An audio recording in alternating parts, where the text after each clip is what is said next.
PVS awards समारोह में पत्रकार हुए सम्मानित। 16वें स्थापना दिवस पर लोकतंत्र के सभी स्तंभ हुए शामिल।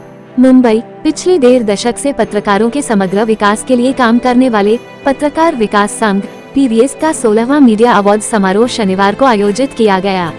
मलाड पश्चिम के लिंक रोड स्थित होटल साई पैलेस ग्रैंड सभागृह में आयोजित सम्मान समारोह में लोकतंत्र के सभी चारों स्तंभ से जुड़े लोग शामिल हुए। कार्यक्रम में विशिष्ट अतिथि जगत गुरु शंकराचार्य स्वामी प्रज्ञानानंद सरस्वती महाराज के साथ कई वरिष्ठ पत्रकार, राजनेता, वरिष्ठ अधिवक्ता और आईपीएस अधिकारी उपस्थित थे। समारोह में चयनित पत्रकारों, पत्रकार मित्रों एवं अन्य विभूतियों को सम्मानित करने के साथ अतिथियों द्वारा संघ की वार्षिक पत्रकार पीवीएस दर्पण और नववर्ष दिनदर्शिका कैलेंडर का विमोचन भी किया गया। समारोह की शुरुआत में पत्रकार विकास संघ के अध्यक्ष आनंद प्रकाश मिश्र ने संस्था द्वारा जारी गतिविधियों की जानकारी दी। समारोह में मुख्य अतिथि महाराष्ट्र प्रदेश साइबर सेल के महानिदेशक यशस्वी यादव, उत्तर क्षेत्र के अतिरिक्त पुलिस आयुक्त अभिषेक त्रिमुखे, स्थानीय कांग्रेस विधायक असलम शेख, पूर्व भाजपा सांसद गोपाल शेट्टी, मुंबई उच्च न्यायालय के वरिष्ठ अधिवक्ता नीलेश पाउस्कर, जीएसटी अधिकारी, मध्य रेलवे के मुख्य जनसंपर्क अधिकारी नीला स्वप्निल, पश्चिम रेलवे के मुख्य जनसंपर्क अधिकारी, भाजपा के राष्ट्रीय प्रवक्ता प्रेम शुक्ल आदि लोग ने अपने विचार व्यक्त किए। कार्यक्रम में पत्रकार सुनील मेहरोत्रा, सतीश मालवदे, किरण कुमार किशोर, इमेनुएल कारभरी, डॉक्टर प्रशांत सिनकर, शिव शंकर तिवारी, राघदेव तिवारी, प्रशांत गोसे, दिवाकर शर्मा, पूनम अपराज, अल्पेश अरविंद करकरे, सोनू श्रीवास्तव, मतीन हफीज, अभय मिश्र तथा मंदार फंसे को विभिन्न कैटेगरी का सम्मान प्रदान किया गया। साथ ही आचार्य पवन त्रिपाठी, अभिजीत राणे, बद्री विशाल तिवारी तथा विनय दुबे को पत्रकार मित्र से सम्मानित किया गया। इस अवसर पर अमरजीत मिश्र, डॉक्टर NN पांड्या, संतोष पांड्या, विनोद शेलार, लतिकेश शर्मा, आदित्य दुबे, अनिल गलगली, उदय प्रताप सिंह, ज्योतिषाचार्य डॉक्टर अशोक मिश्र, इकबाल ममदानी, गायक विनोद दुबे, संघ के महासचिव अजय सिंह, सलाहकार सुनील सिंह, समीउल्लाह खान, भानु प्रकाश मिश्र, धर्मेंद्र पांड्या, अमर त्रिपाठी, विक्रम जादव आदि लोग उपस्थित थे।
पत्रकार विकास संघ जो है अपने पूरे 16 साल पूरे कर रहे हैं और इन 16 सालों में अलग अलग फील्ड से उन्होंने चुन के जो है अच्छे लोगों को हमेशा लाया है और उन्हें जो है इनाम देने का काम किया, उससे प्रोत्साहन देने का काम किया है।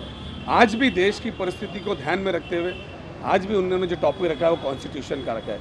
जिस तरीके से आज़ादी के बाद ये पहले 5-7 साल के अंदर आप देख सकते हैं किस तरीके से कॉन्स्टिट्यूशन के ऊपर खिलवाड़ होने की बात हो रही है, किस तरह से एक जीते हुए मेंबर ऑफ पार्लियामेंट या मंत्री अपना जो है स्टेटमेंट देते हैं। ये एक अच्छा इनिशिएटिव उन्होंने लिया, उनको मैं बहुत बहुत मुबारकबाद देता हूँ। जो कॉन्स्टिट्यूशन का नहीं वो देश का नहीं। और ये जो भूमि जिसमें हम जीवन जी रहे हैं, जिसमें हमारा जन्म हुआ है, जहाँ से सनातन का सज्ञान सारे विश्व में जाकर के लोगों को दिग्दर्शित करता है, मार्गदर्शित करता है, उस ज्ञान पुंज से लोगों को अभिभूत करता है। ऐसी ज्ञान की भूमि यह वेदों के माध्यम से है और वही वेद हमको सनातन धर्मी बनाता है। हमारा जो धर्म है वो सनातन है। कोई पूछे आपसे कि आप कहाँ से सनातन धर्मी हो, शरीर के सारे अंग आपके हैं पर आपका कोई अंग सनातनी नहीं है। फिर आप अपने आप को गर्व से कहो मैं हिंदू हूं, कैसे कहते हैं? आप कैसे कहते हैं कि गर्व से कहो मैं सनातनी हूं? तो ध्यान रखिएगा, शरीर से आप सनातनी नहीं हैं, आप सिद्धांत से सनातनी हैं। और वो सिद्धांत कौन सा है? वेदो प्रणीतो धर्म। वेद प्रणीत हमारा धर्म है। वेदो अखिल मूल धर्म। वही वेद हमारे धर्म के मूल तत्व हैं, वही जीवन का हमारा सत्व है। और वही सत्व और तत्व के माध्यम से हम अपना भी कल्याण करते हैं और विश्व का कल्याण हो की कामना भी, सर्वे भवन्तु सुखिनः की भावना को हम उद्घोषित करते हैं। हम सारे विश्व के कल्याण की कामना करते हैं। ये वो भूमि है, सबके मंगल की कामना करने वाला ये सनातन धर्म देने के लिए फिर हमको तैयार रहना पड़ेगा। इसलिए वास्तव में एक होने की आवश्यकता है। सारे सनातनी एक हो जाएं। और दूसरी बात विशेष रूप से हम ये कहना चाहते हैं कि वक्फ बोर्ड की क्या आवश्यकता है हिंदुस्तान में। जब हमने पाकिस्तान मांग कर वो पाकिस्तान हम वहां जाएंगे, जब आपने वो मांग लिया तो आपके लिए तो हमने इतनी भूमि दे दी। इस हिंदुस्तान में, सनातन भारत में वक्फ बोर्ड की क्या आवश्यकता है? वक्फ बोर्ड की यहाँ पर प्रासंगिकता नहीं है, यहाँ आवश्यकता नहीं है। हिंदुस्तान में यदि आवश्यकता है तो वैदिक सनातन बोर्ड की आवश्यकता है। वैदिक सनातन की संकल्पना है कि भारत में जितने भी हमारे धर्म स्थल हैं, जिनमें उपासना के स्थल हैं, जितने भी देवघर हैं, उनको सरकारी तंत्र से मुक्त कर दिया जाए और उनको वैदिक सनातन बोर्ड की स्थापना करके धर्माचार्यों के हवाले करके सारे धर्मालयों को सनातन बोर्ड के अधीन कर दिया जाए।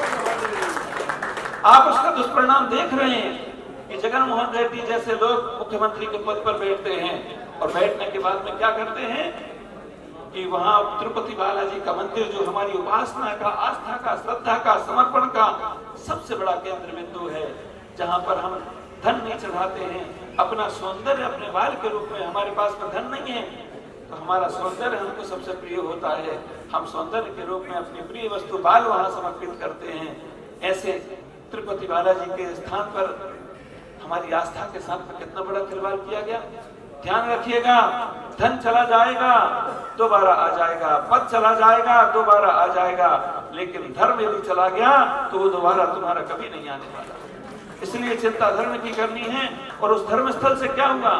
जगन मोहन रेड्डी ने सारे वहां पर जैसी सरकार बनी, वहां पर सोनिया गांधी और तमाम लोगों के इशारे पर उसने क्या किया? वहां पर ईसाइयत का प्रचार किया, लोगों को ईसाई बनाया। और जो लोग ईसाई नहीं बन पाए तो एक ईसाई को वहां का ट्रस्ट का चेयरमैन बना करके और सनातन धर्मियों को भ्रष्ट करने के लिए, धर्म से भ्रष्ट करने के लिए, धर्म से विरोध करने के लिए गो मांस के, चर्बी के, लड्डू के प्रसाद के रूप में खिला दिया। विचार करिए, 500 वर्षों की हमारी संघर्ष की वह घड़ी थी जब रामलला की स्थापना हुई। कितनी प्रसन्नता का विषय था। सर्वधर्म के नाम पर जय जयकार कर रहे थे। वहां से वो लड्डू लाई गए और वो लड्डू लाकर के कण कण लोगों ने अपने मुख में रखा होगा। कितने श्रद्धा से रख रहे थे वो अपने मुख में। और 1.25 लाख लड्डू ला करके 1.25 लाख लोगों को तो खिला ही दिया गया। कण कण में कितने लोगों के पास में क्या होगा? कितने लोगों को धर्म से भ्रष्ट कर दिया। अब विचार करने का विषय है, यदि ऐसी स्थिति, क्योंकि सरकार में तो कोई भी आता रहेगा और जो आता रहेगा वो मनमाफिक लोगों को हमारे धर्मास्थलों का अध्यक्ष बनाता रहेगा और वो ऐसे ही दुष्कर्म और पाप कर्म और अनाचरण दुराचरण करते रहेंगे। ध्यान रखिएगा, यदि ऐसा अनाचरण होता रहा तो हम सनातनी विचारधारा को नहीं बचा पाएंगे, हम भारत की संस्कृति को नहीं बचा पाएंगे, हम अपने राष्ट्र की मूल भावना और धारणा को नहीं बचा पाएंगे। जहां हम एकात्मता का भाव रखते हैं, इस देश का मूल स्वरूप यदि कोई है, इस मूल की मिट्टी का कोई स्वरूप है तो धर्म ही स्वरूप है। इसलिए हमें ये समझना पड़ेगा और हम पत्रकार जगत से अपेक्षा रखते हैं कि आप उस सत्य को उजागर करिए जिससे राष्ट्र का निर्माण हो, समाज का निर्माण हो और सनातन सिद्धांत को सारे विश्व पर कल्याण के स्वरूप में और भारत की भूमि से वही दिव्य ज्ञान सारे विश्व में जा सके, ऐसी हमारी भावना है। आप सब ने यहाँ पर बुलाया आनंद जी, हम बहुत प्रसन्न हैं कि पत्रकारों के बीच में हमारा क्या काम, लेकिन आपने यहाँ भी हमारा कार्य निकाल लिया, क्योंकि धर्म बहुत व्यापक विषय है। क्योंकि धर्म पूजन पाठ का नाम सिर्फ धर्म नहीं है, कहीं धर्म कर्तव्य के रूप में होता है, कहीं गुण धर्म के रूप में होता है। विकास संघ के इस कार्यक्रम में आज पत्रकार विकास संघ के इस कार्यक्रम में शामिल सारे पत्रकार मित्रों को मैं प्रणाम करता हूं। पत्रकारों के साथ साथ पत्रकार मित्र भी यहाँ उपस्थित हैं, उन सबको भी प्रणाम है। आदरणीय सुनील सिंह जी, भाई आनंद मिश्रा जी, अजय सिंह जी, अभय मिश्रा जी, हम लोग क्या है, कहावत है, घर ही राम लक्ष्मण घर ही सीता, तो रामलीला कभी भी कर ली जाए। तो हमारा पत्रकार विकास संघ भी इतने सारे पत्रकार घर के ही हैं कि हम लोग कभी भी कार्यक्रम आयोजित कर सकते हैं। लेकिन इस कार्यक्रम के आयोजन के साथ साथ जिस तरह का आपने संयोजन किया है, आदरणीय पूजनीय शंकराचार्य जी का आशीर्वचन आप सबने प्राप्त किया। अपने क्षेत्र में जिन्होंने स्मरणीय कार्य किया है, उल्लेखनीय कार्य किया है, ऐसे पत्रकारों को सम्मानित किया। जो पत्रकार मित्र हैं उनका सम्मान किया और संविधान के अमृत वर्ष की चर्चा भी कर रहे हैं। साइबर क्राइम पर भी एक सत्र मैंने सुना है कि इस कार्यक्रम में होना है। तो आज जो सबसे अधिक संकट का कारण बना है सामान्य लोगों की, जिसमें ठगी हो रही है, ऐसे साइबर क्राइम पर परिचर्चा करना और जिस संविधान को लेकर बीते लंबे अरसे से भारत की राजनीति उद्वेलित है, उस संविधान पर भी यहाँ पर संक्षेप में चर्चा करना, और विशेष करके इन्होंने इस बार का जो अंक है वो संविधान के अमृत वर्ष पर ही निकाला है। उसमें एक आलेख मुझसे भी आग्रह था लिखने का, आनंद जी का, व्यस्तता के कारण मैं लिख नहीं पाया, उसके लिए क्षमा प्रार्थी हूँ। लेकिन जिन लोगों ने वो उसमें उस पत्रिका में कंट्रीब्यूट किया है, उन सबके आलेखों को पढ़कर मैं जो अपना आलेख नहीं लिख पाया हूँ, उसका पाप प्रक्षालन करने का प्रयास करूंगा। भाई अमर त्रिपाठी जी किसी कार्यक्रम में हो तो उस कार्यक्रम की शोभा तो बढ़ती ही बढ़ती है।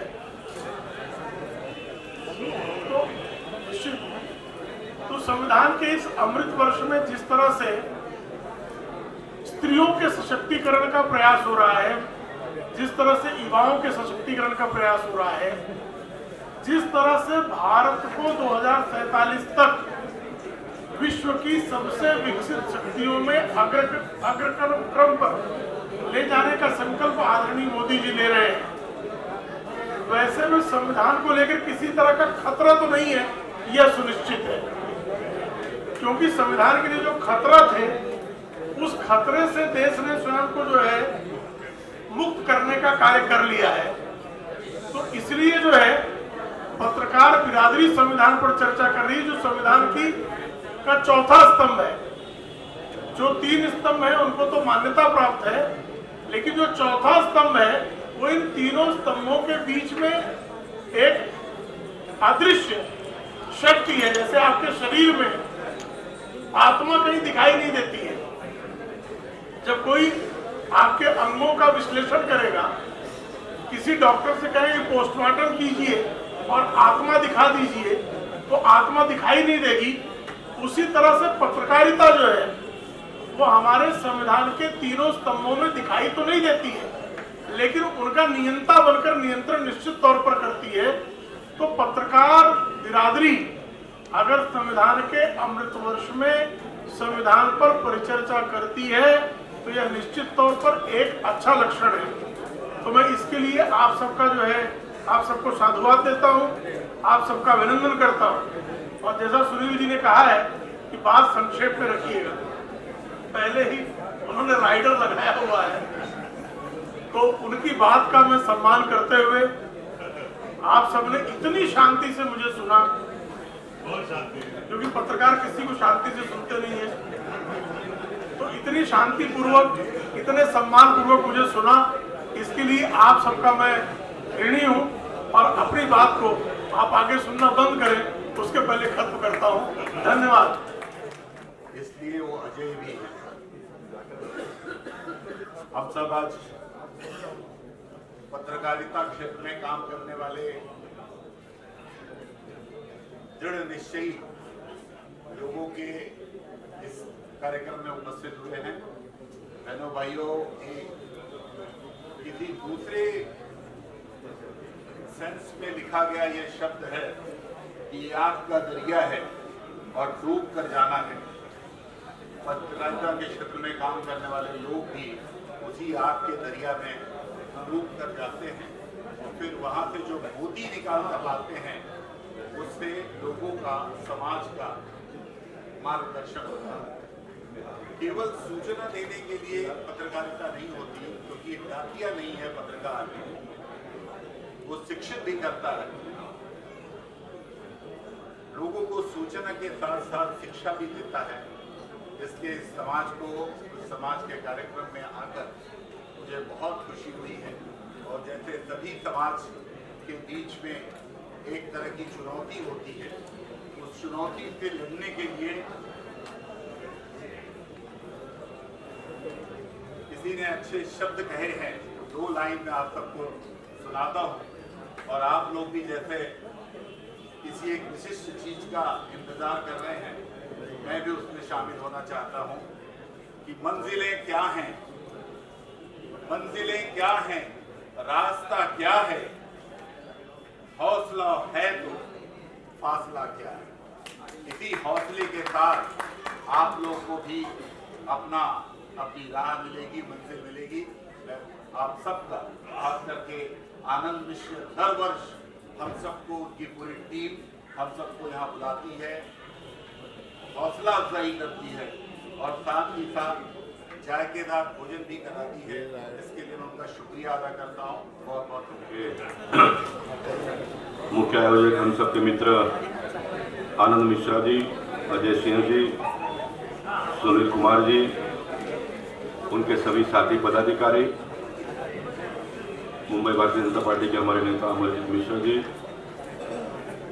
विनोद शेला, यहाँ पर उपस्थित सभी न्यायपालिका से जुड़े हुए लोग, पुलिस विभाग से जुड़े हुए लोग, सभी पत्रकार और भिन्न भिन्न क्षेत्रों में समाज के लिए काम करने वाले सभी भाई और बहनों, मैं आप सबकी ओर से और मेरे ओर से पत्रकार विकास संघ के सभी मान्यवरों का हार्दिक स्वागत करता हूं, उन्हें धन्यवाद देता हूं। 16-17 साल के पहले एक छोटा सा प्रयोग आप सबने मिलकर किया और देखते देखते 16 साल में आपके संगठन ने इतना बड़ा काम किया। बहुत सारे लोगों का मनोबल बढ़ाने का काम आपने किया। बहुत सारे लोगों को सिस्टम में जो भी आवश्यक बदलाव की आवश्यकता है वो करने के लिए आपने मजबूर किया। और जैसे आपने बताया कि आज़ादी के 75 साल में हमने क्या खोया और क्या पाया, इसका भी एक लेखा जोखा करने का भी अवसर इस प्रकार के कार्यक्रमों के माध्यम से मिलता है, ऐसा मेरा मानना है। देश ने बहुत प्रगति की है 75 साल में, लेकिन अभी भी बहुत कुछ करना बाकी है। मैं कोई देश के किसी राज्य के बहुत ही अंतिम छोर पर बसा हुआ बहुत ही साधारण गरीब व्यक्ति के बारे में बात नहीं करूंगा, लेकिन मुंबई जैसा शहर जो इस देश का आर्थिक राजधानी जिसको हम कहते हैं, और जिस मुंबई शहर में सामान्य से सामान्य व्यक्ति भी वास्तव्य करता और बहुत बड़े से बड़े व्यक्ति भी इसी मुंबई शहर में है। और मैंने जो अपने जीवन में एक छोटा सा बदलाव या तो रिफॉर्म के लिए जो प्रयास किया, आज महाराष्ट्र टाइम्स में बहुत सारे पत्रिका में छपा हुआ होगा, लेकिन आज महाराष्ट्र टाइम्स के फ्रंट पेज पे ये न्यूज़ छपा हुआ है कि धारावी के पहले माले वाले लोगों को भी आने वाले दिनों में SRA स्कीम में घर मिलेगा। निश्चित हम सब लोगों ने मिलकर सरकार का स्वागत करना चाहिए इस विषय के लिए, लेकिन इसी मुंबई शहर में धारावी तो सरकार के जमीन में बसा हुआ स्लम एरिया है, लेकिन इसी मुंबई शहर में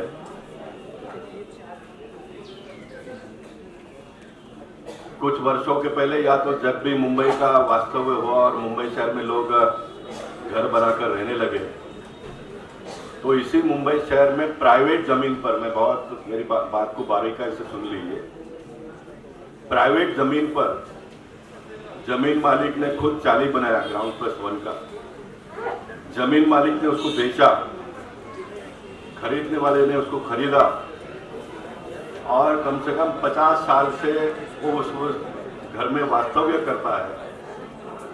लेकिन स्लम के कानून में हमारे IAS ऑफिसर्स, बाकी सारे पॉलिटिशियंस लोग होते हुए भी स्लम एक्ट में पहले माले का उल्लेख न होने की वजह से आप सभी इस बात से चौंक जाएंगे, हजारों लोगों को बेघर कर दिया गया है। यानी किसी भी प्रकार का मुआवजा न देते हुए उनको बेघर कर दिया गया है। इसके बारे में काम करना चाहिए, तो ये प्रश्न छूट गया होता था, लेकिन उन्होंने भी उसको टच नहीं किया। उन्होंने सिर्फ एक्ट का उल्लेख करते हुए उस केस का निपटारा कर दिया, इसलिए वो पेंडिंग है अभी। और न्यायपालिका के बारे में थोड़ी बात करनी है, लेकिन सबसे बड़ी बात अगर कुछ कहनी है तो संविधान में और न्यायपालिका में कितने लोगों को रुचि है।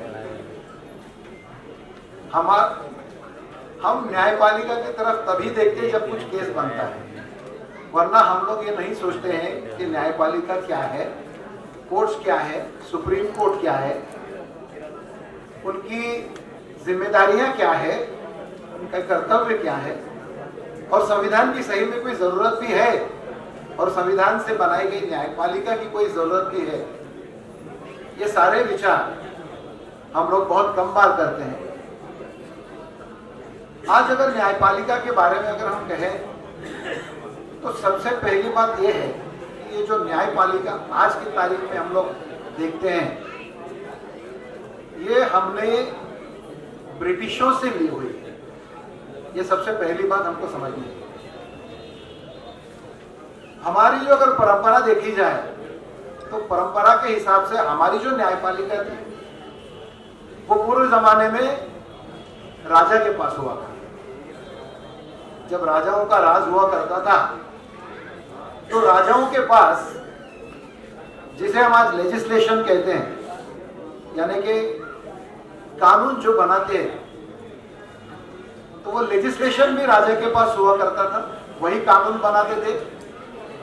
जो कार्यपालिका है, एग्जीक्यूटिव्स, वो भी राजा के ही हुआ करते थे, और जो न्यायपालिका थी वो भी राजा के ही नियंत्रण में चलती थी। लेकिन अगर संविधान ने कुछ किया है तो इन तीनों चीजों को अलग कर दिया। कानून विधायक बनाएंगे जो जनता से आएंगे, ताकि जनता की जो इच्छाएं आकांक्षाएं हैं वो आपके कानून में प्रतिबिंबित हो, उनके हिसाब से कानून बने। विशेष रूप से धन्यवाद प्रस्तुत करते हैं कि उन्होंने आज के इस बेहतरीन प्रोग्राम में हमको शरीक किया। सबसे पहले तो मैं कोस्टल रोड का धन्यवाद देना चाहूंगा कि उसकी वजह से आधा घंटा पहले मैं यहां पहुंच पाया, वरना और शायद आप लोगों को लंच से वंचित रहना पड़ता। लेकिन एक चीज मैं यहाँ पे खास तौर से कहना चाहूंगा, वो ये है कि इस तरह के प्रोग्राम्स जो हैं, जिसका शायद आप लोगों ने विषय रखा है संविधान, तो जब सुनील सिंह जी हमें इनवाइट करने आए, मुझको इनवाइट करने आए, तो मैंने पूछा साइबर क्राइम का संविधान से क्या संबंध है। तो उन्होंने बताया कि साइबर क्राइम और संविधान का बहुत घनिष्ठ संबंध है, क्योंकि आजकल साइबर क्राइम की वजह से लोगों की जो फ्रीडम्स है उसको बहुत हद तक कर्टेल किया जा रहा है, रिस्ट्रिक्ट किया जा रहा है। फॉर एग्जाम्पल डिजिटल अरेस्ट एक ऐसा विषय है आजकल जिससे कि कई दिनों तक लोग एक स्कैमर्स के सामने डिजिटली अरेस्ट रहते हैं और टोटली इलीगल है और लाखों करोड़ों रुपए अपने लूज कर जाते हैं। ये संविधान में दी गई अपनी freedom of speech, freedom of movement, article 19 का बहुत बड़ा वायलेशन है। इसलिए ये बहुत जरूरी है कि हम आजकल साइबर अवेयरनेस के बारे में बात करें, क्योंकि साइबर जागरूकता ही एकमात्र ऐसी चीज है जिसके वजह से आप साइबर क्राइम से बच सकते हैं। इसीलिए जागरूकता फैलाना हमारा कॉन्स्टिट्यूशनल कर्तव्य भी है, ड्यूटी भी है। तो आज मैं आपके सामने एक फिल्म पेश करना चाहूंगा, लेकिन उससे पहले मैं आपको 2-3 चीजें बताना चाहूंगा। चलोगे? तो फाइनली हमारी टेक्निकल टीम ने यहाँ पर ये फिल्म को चालू करने की सफलता प्राप्त की है। जनरेशन के लिए, आजकल जिन्हें जेन ज़ी कहते हैं, जो यंग जनरेशन है, उनके लिए और सभी के लिए कि हम ऐसा क्या कर सकते हैं, हम एक देश का नागरिक होने के नाते हमारी क्या प्रतिक्रिया, क्या योगदान रह सकता है अपने संविधान को और अपने धर्म की रक्षा करने के लिए। वो आज जो भी इतने बड़े बड़े वरिष्ठ अधिकारी आए जिन्होंने इतनी सारी चीज़ें हमें बताई कि किस तरीके से हम धर्म के और करीब जा सकते हैं और रक्षा कर सकते हैं और ख़ुद को कैसे बचा सकते हैं, वो एक बहुत ही अच्छा, ख़ास, एक अहम जो मुद्दा था आज का, वो मुझे बहुत अच्छा लगा। और इसी के लिए मैं क्योंकि बीते दिनों में कई ऐसे केसेस हुए हैं, जैसे गुरुजी ने बताया कि प्रसाद के रूप में अलग तरीके का मांस खिला दिया गया और कई ऐसी चीज़ें हुई हैं, लेकिन उसके लिए जिस तरह से सभी कोशिश में लगे हुए हैं, कोर्ट से लेके पुलिस अधिकारी, धर्मगुरु, सबके सब कि एक सही मार्ग पर आ सके हम सभी, उसके लिए मैं एक गाना गाना चाहूँगी। इंस्पिरेशनल सॉन्ग है कि हम एक रास्ते पे चल रहे हैं, तो मैं गा देती हूँ। राह में कांटे बिखरे अगर उस पे तो फिर भी चलना ही है। शाम छुपा ले सूरज मगर रात को एक दिन ढलना ही है। रुत ये टल जाएगी, हिम्मत रंग लाएगी, सुबह फिर आएगी। हो ये हौसला कैसे झुके, ये आरज़ू कैसे रुके। मंजिल मुश्किल तो क्या, धुंधला साहिल तो क्या, तन्हा ये दिल तो क्या।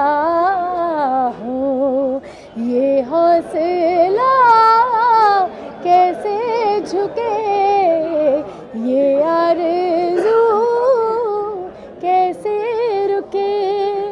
तो जिस तरह से मैं अभिनेत्री हूँ और नर्स भी हूँ, कोविड में सब मुझे नर्सिंग ऑफिसर के रूप में जानते हैं कि बहुत सारी घटनाएं होती हैं जीवन में।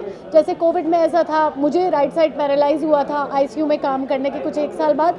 ऐसा लगता है उस परिस्थिति में कि ये परिस्थिति बहुत कठिन है और नहीं गुजरेगी, लेकिन मैं आपको बताऊं कि ज़िंदगी में बड़ी से बड़ी तलवार हो वो सब उतर जाती है। तो आज जो हमारे धर्म पर संकट है, हमारे संविधान पर संकट है, जो भी आक्षेप लगाए जा रहे हैं, वो सारी चीज़ें, मेरा ये अडिग विश्वास है कि हम ईश्वर पर भरोसा रखें और अपने मार्ग पर अडिग चलते रहे, तो वो सारी चीज़ें टल जाएंगी और एक बार हमारा भारत देश फिर से सुगम और सौम्य होगा।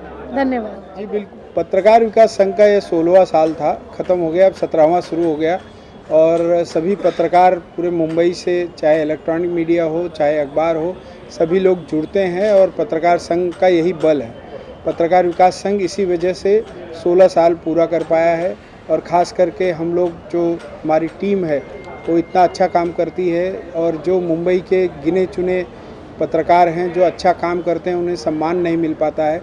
तो यह मंच हमने इसीलिए बनाया है कि उन सभी लोगों को सम्मान दिया जा सके, चाहे अखबार की दुनिया में हो, चाहे कैमरामैन हो, वीडियोग्राफर हो, डिजिटल मीडिया से हो, या वह किसी भी तरीके का वेबसाइट चलाता हो, चाहे वो पाक्षिक या साप्ताहिक चलाता हो, सभी वर्ग के पत्रकारों को समावित करके हम यहाँ पर कोशिश करते हैं कि सभी को सम्मान मिले और उसी के लिए यह कार्यक्रम किया जाता है। वर्षगांठ के साथ साथ इतने सारे लोग जुड़ते हैं साथ में और हम सब मिलकर एक त्यौहार की तरह इस कार्यक्रम को करते हैं और इस वर्ष भी यह कार्यक्रम बहुत ही बढ़िया रहा। हमारे सब अतिथि भी बहुत अच्छे रहे और बढ़िया ढंग से कार्यक्रम हुआ। अजय भैया, आज के मौके पे क्या संदेश देना चाहिए? नहीं निकल रही भानु भाई, जरा बोल दीजिए।